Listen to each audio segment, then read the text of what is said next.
Everybody knows that insurance is a scam.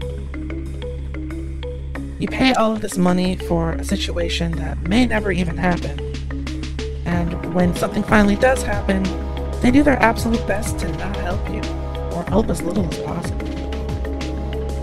Escape from Tarkov is unfortunately no different. How it works is you'll pick an item, pay to have it quote-unquote insured. And basically what that means is that if for whatever reason you go into a raid with that insured piece of equipment, and you come out of that raid without it, your insurer will send some people to go and retrieve the item. So the firefight is getting intense and I'm running low on ammo.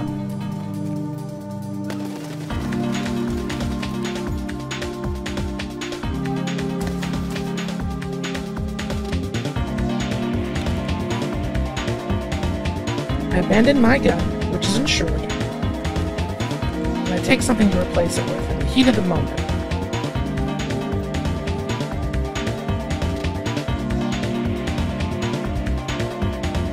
Reach my extraction, and exit the raid. After you get out of the raid, you'll have received a message saying that some guys have been sent to retrieve your stuff, and that you should sit tight. But unfortunately, there's an extra condition here. In PvP mode, at least, if there's another player in that raid that picks up the insured equipment of yours, and they manage to escape the raid, then that item becomes theirs, and you don't get anything back. You'll have spent all of that money insuring your equipment, and have lost it anyway. This creates a unique situation where you want to insure items that you don't think other players are going to be interested in. So, if you insure something like high-end equipment or something refined like an M4 carbine, oh yeah, other players are most definitely going to want that.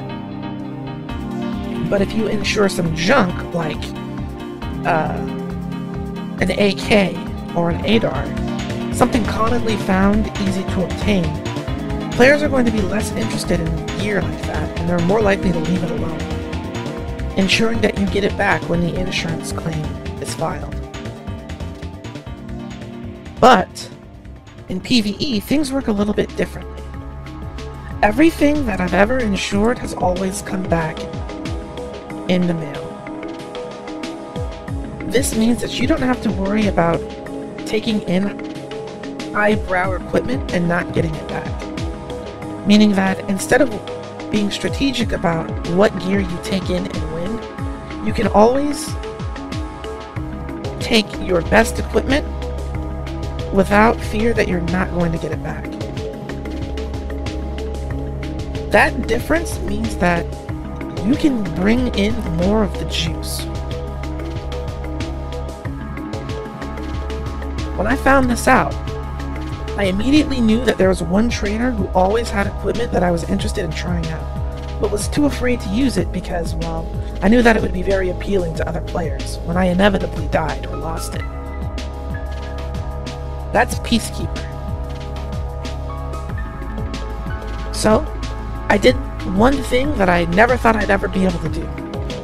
I sold a ton of my items to this guy for US dollars and loaded my inventory up with AUG A1 rifles. In PvP mode, this would make me the juiciest pinata.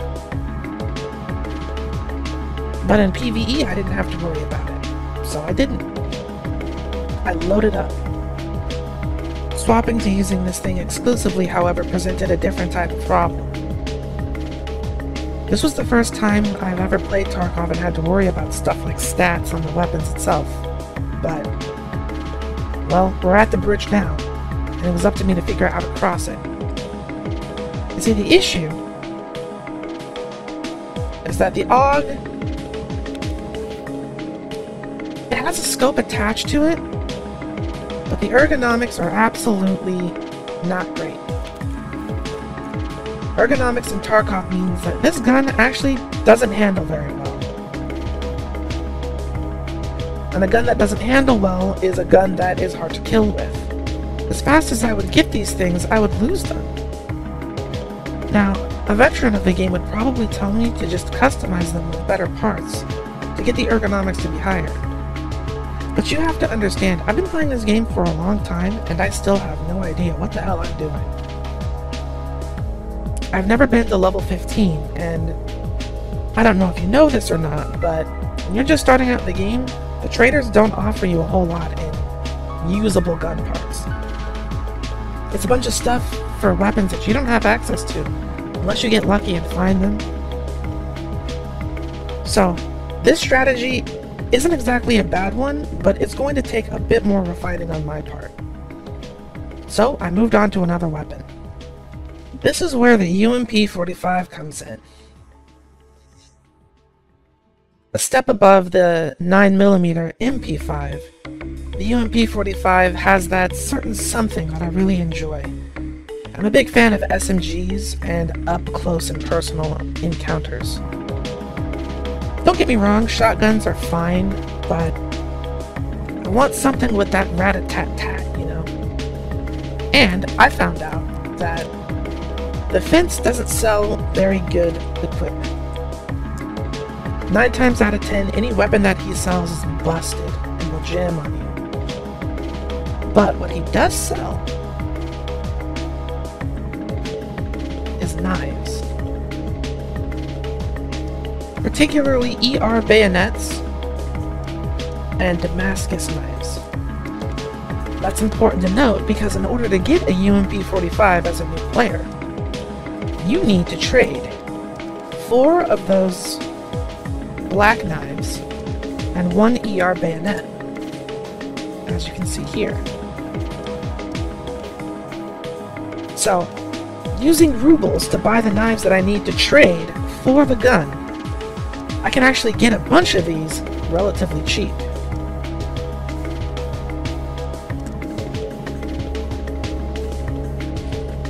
Now, I should mention that it doesn't come with this particular site. I had to find out what it was compatible with.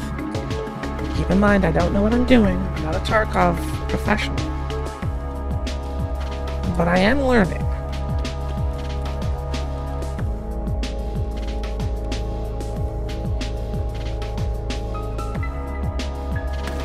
Knock knock.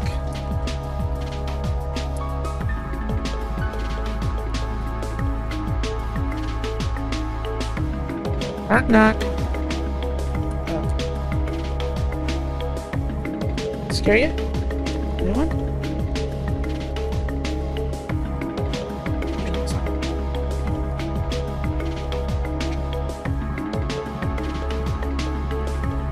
One's around here somewhere.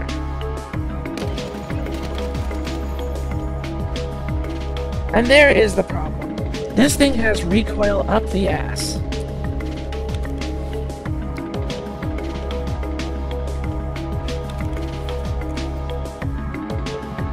I think I hear someone else.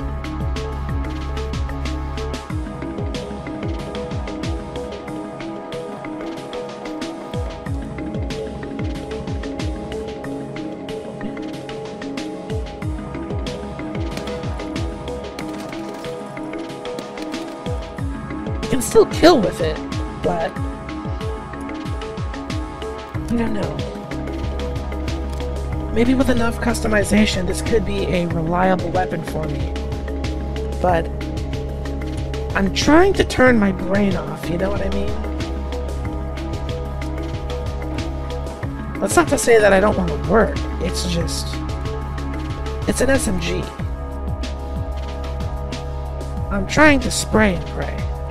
So if the AUG is out, and the UMP-45 is out, what do we do? Well, may I introduce you to the current gun that I'm attempting to make work for me. The Uzi. I've seen multiple people who play this game religiously say that this gun is going to be a whole problem. It's easy to obtain, it has a lot of power behind it, easy to kill with, fires fast, and is very customizable. This gun has been talked up ever since the patch went live. Now, I didn't start with this because, well, it's a new gun. It was added in very, very recently. This is the first wipe that it's been included. But now that I know about it, I'm definitely interested in taking it for a spin. There are a couple of downsides though. It doesn't appear to have any type of range because obviously it doesn't. It's a PDW, personal defense weapon, and it's using 9mm ammunition. But something about it has my hopes extremely high. So I'm gonna take this one out for a spin and hopefully I can make this do what I want it to do. Guys spotted ahead. This is just a practice, but I wasn't actually expecting to see people so quickly.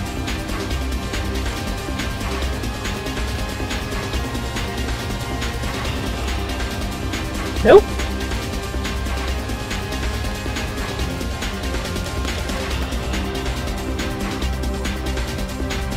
It juked him.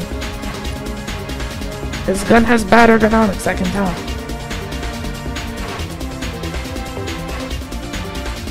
But there was more than just one.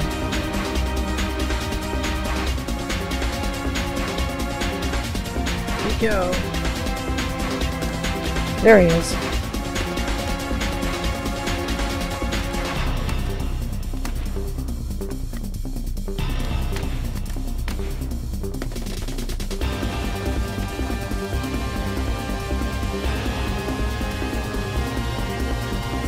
Out of ammo?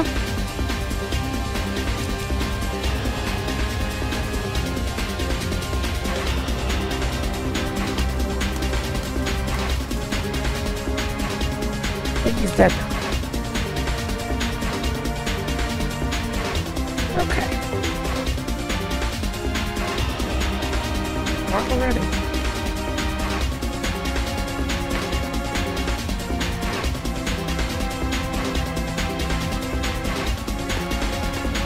Where is he shooting me from? I just healed that arm. As you can see, hitting them in the body is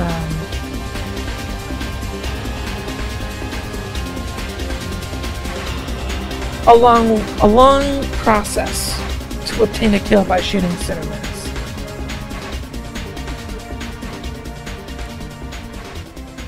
But once I knew where my target was, it was pretty easy to take them down.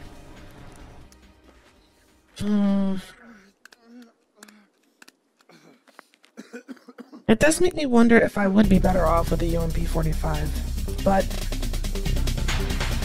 the good news about all of this is that all of the weapons that I've talked about in the video so far have been easy for me personally to get my hands on.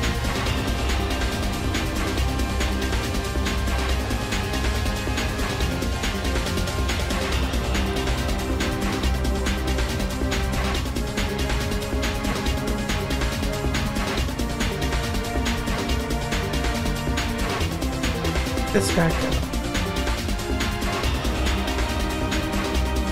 I don't even know where I killed him.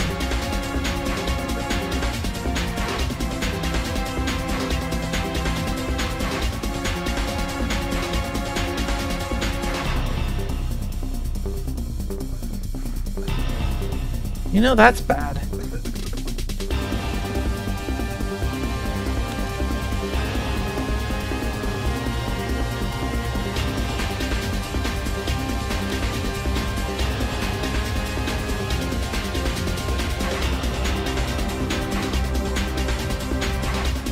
Alright, let's quit coughing and get the hell out of here. That's 4 kills with the Uzi.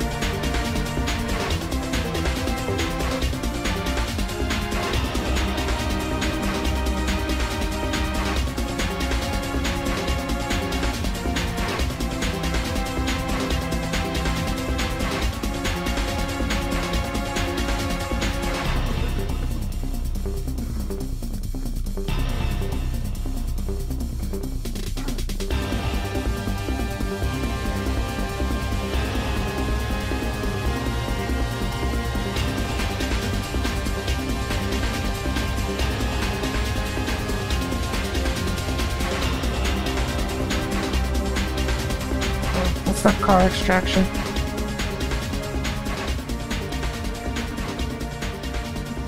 Do I need to keep going along the river, or do I need to go back the other way?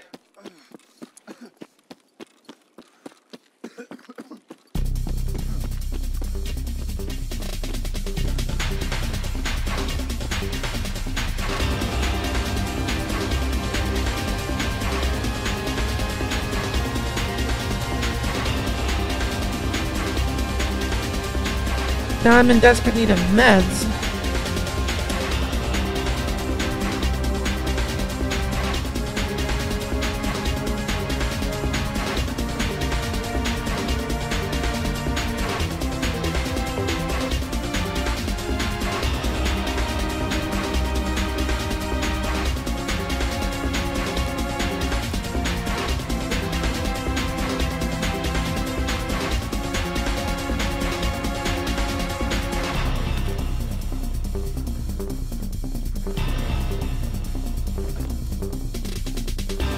No, that's not gonna be what we want. Drinking that will dehydrate you instantly. What's this? Smart. Okay.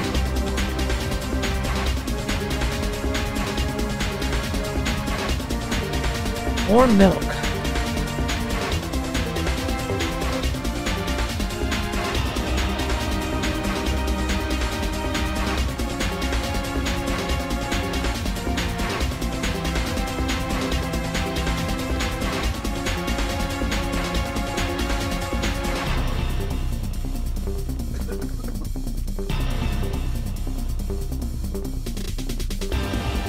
You know, maybe I would be better off with a shotgun.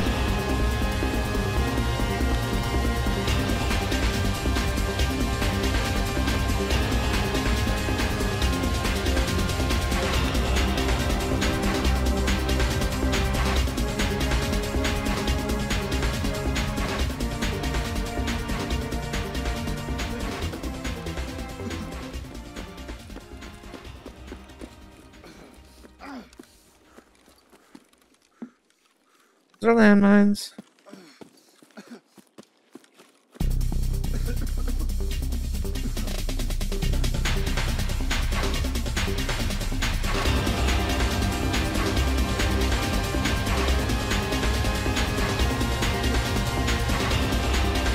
I don't know where I am.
more action. 2 more kills.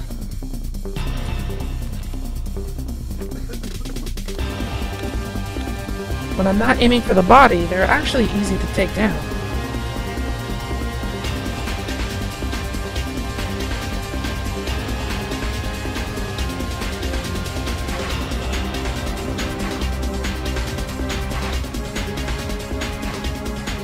But we are running low on ammo.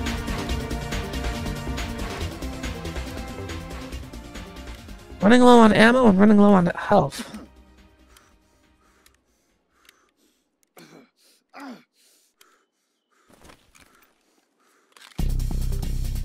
Three full mags. We'll make it work.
You're also very close to extraction.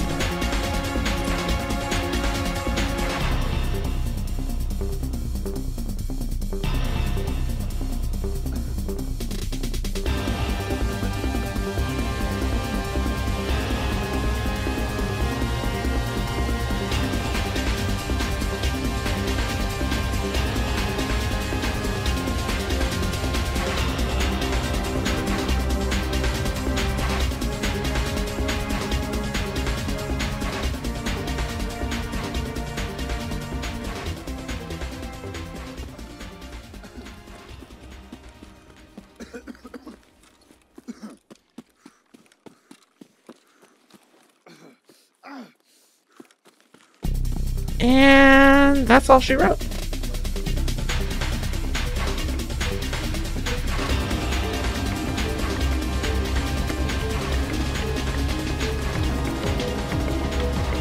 Maybe I got that last kill. Maybe I didn't.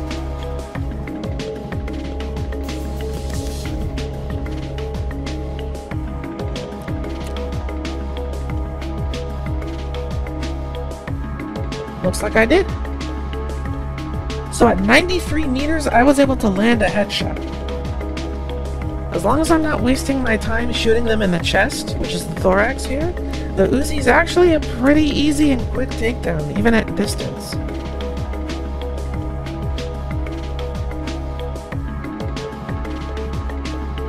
So maybe if I can put on a different scope, I might be able to pull off some different tactics. But one thing is for sure, this thing lets me get my unga bunga on, and I appreciate that a lot. If you have any suggestions for weapons that I can get specifically from Peacekeeper, I'd appreciate you leaving them down in the comments below. The reason that I want the guns to be from Peacekeeper is because at level 14, when I rank him up, I'll be able to buy my beloved, the P90. That's why this is oh so very important, because the P90 is my favorite weapon, and I already know that it's very good in this game. That's gonna do it for me. As always, thank you so much for watching, and I will see you all in another video.